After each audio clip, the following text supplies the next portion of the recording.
Aloha guys, JohnRamus.com TV. Uh, the right way to get married. And of course this is an opinion, but I associate the concept of something being right or wrong with its degree of efficiency. How efficient is the approach? And people might make the remark that, I'm not myself married, so what is it that positions me to posit an argument for the best way to approach the matter?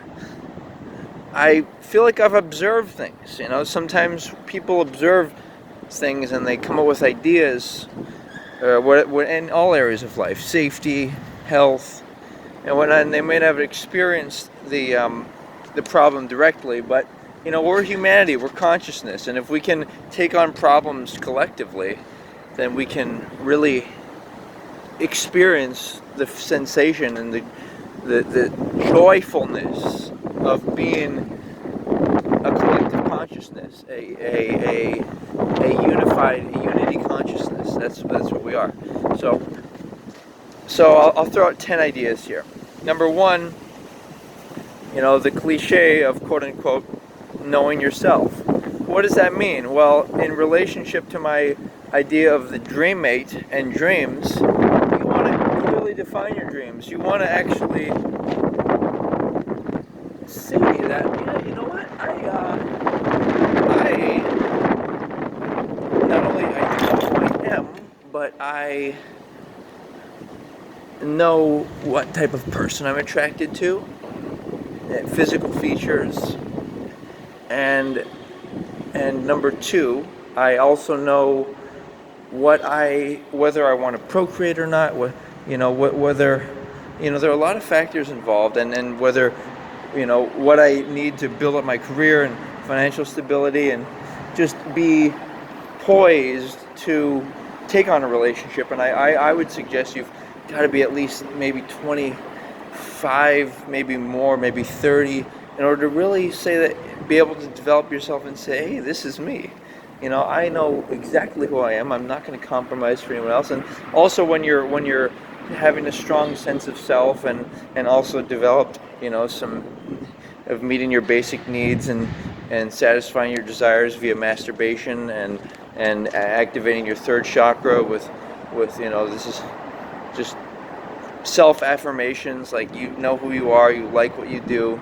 Basically, you develop this wealth of mind and spirit, and also wealth, and that stability and security gives you a feeling of, I'm the ruler of my world and my body and my emotions, and I'm not going to compromise for anyone else. I'm going to be selective.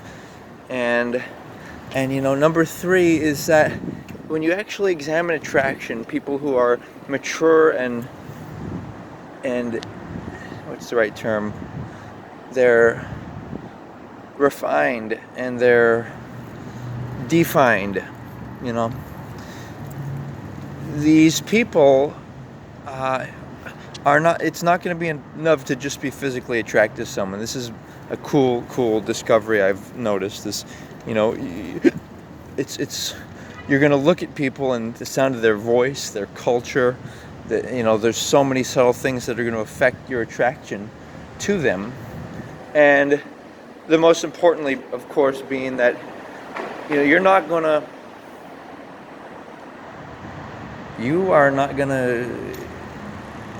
want to be with anyone else except somebody who meets certain character traits. And this is number four, critical traits. Like for me, for example, critical traits is my future spouse, my dream mate.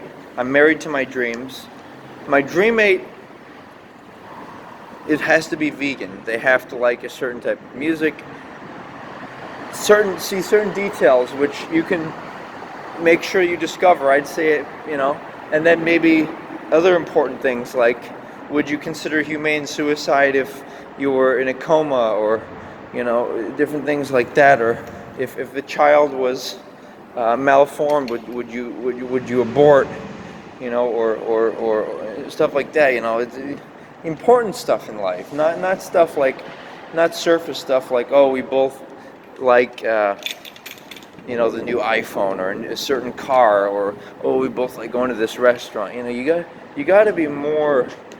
You got to look at the complexities of things, and also another thing I recommend generally is that you don't have anyone. You're not labeling anyone as an authority over yourself. So, for example, if somebody's calling somebody their father or whatnot, what happens is that will affect their decisions, and they'll want to please the father because subconsciously you want to please whatever authority you label. So guess what? Hey, you can label someone. Don't label someone your deity or father. Guess what? I mean, like, you make your authority. Not a bad idea, right? Very doable.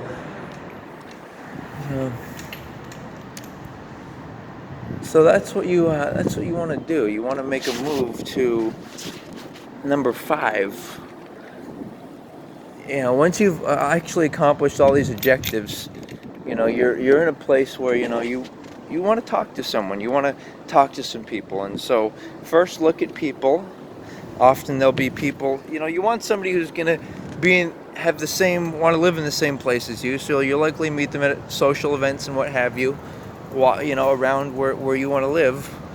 By the way, a side note, I think the man should, if you want to have kids, the man should have, some house security, something, whether, or, it depends on whether you want to have kids or not. If you don't, then you can more readily approach the dream mate. If not, if you want to have kids, then you've got to be financially ready because once you get together, you want to procreate right away. You want to be able to, have intercourse and intimacy right immediately. You don't want to tease yourself like all these people do with all this girlfriend, boyfriend, half-hearted, non-committal. If you want to really feel like be royalty and be classy, it's not about being, it's about feeling. Feeling is what it is, and you can do that. So what do? Look at people, right? Look around at people. First, observe them. See how their body movement. Think their persona. You'll catch a lot just by seeing how people move. That'll be a main influencer. And then you could talk to someone and say, if maybe after some visual cues. Women and men these days use a smart, nonverbal cues, and so learn to pick up on that, and then you also look at the person and realize that hey, you could talk to them and say hi, and based off of the reaction of how you say hello, then you can proceed to say, let me know if you'd like to go on a lunch date, or are you interested in such and such food, or whatever it is. Offer a question to prompt them to respond, and then you could maybe go on a date, and you can exchange emails. This is important, I believe, in business and personal relationships. Be able to email each other, right?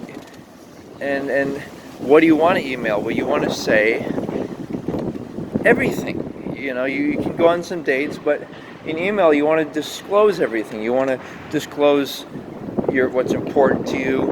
Encourage them, and maybe you find out you don't like each other, but encourage each other to be true, and want people to be true. By the way, okay, so for example, when people are rude, want them to be true. That rudeness, want that it's an expression, it's a sincere expression. So you might have to act accordingly. Of course, you might want to avoid them or whatever it is, but you want people to be in their truth. That's another side note. The matter being that you can express a lot with the internet, and not leave anything uncertain, not leave sexual compatibility uncertain. You can do virtual mutual masturbation. It's funny, but it's true. To be realistic about things, and see how you like each other, and see how you like each other's bodies and sex organs, and just, you want to have a mutual physical attraction so you can enjoy oral pleasure along with intercourse and sexual intimacy. And I'll conclude by just saying this. That's a good summarization there, but there's also this other element, and that is the idea that your energy is your energy, and when you give it away randomly to someone who's not your dream mate, they're going to use your energy and your passion and your intimacy and your life. They're going to use that energy to try to pursue their goals and dreams. And if that, for example, that man's given this womanish passion, and she doesn't have the same dreams as him, she's going to use it elsewhere. And if they're not committed, if they're not serious, guess what? You might think, well, we're trying to experiment and we're trying to get some experience sexually. People know how to have sex. I mean, how stupid is that argument that a lot of people argue that oh, we want to have some experience? No, what you want to have is you want to have passion, you want to have power, and you build that up. If you give that away, you see couples walking around all sad and downtrodden. That's because they're giving away all their energy to someone they're not building up something together with. They're not building up the dreams with. So keep that in consideration and go for it. Be you. I'd rather be with no one else except for my dream mate, and that's, I think, a high level of being. And you might say, oh, my body's not so attractive, or maybe I'm older. Well, guess what? You can help and empower situations and circumstances so other people can unite with their dream mates. And think of yourself as an overarching force.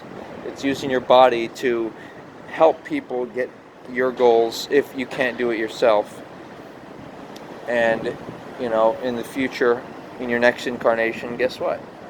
You'll incarnate, and maybe you decided not to procreate in this incarnation because you didn't like your body or circumstances.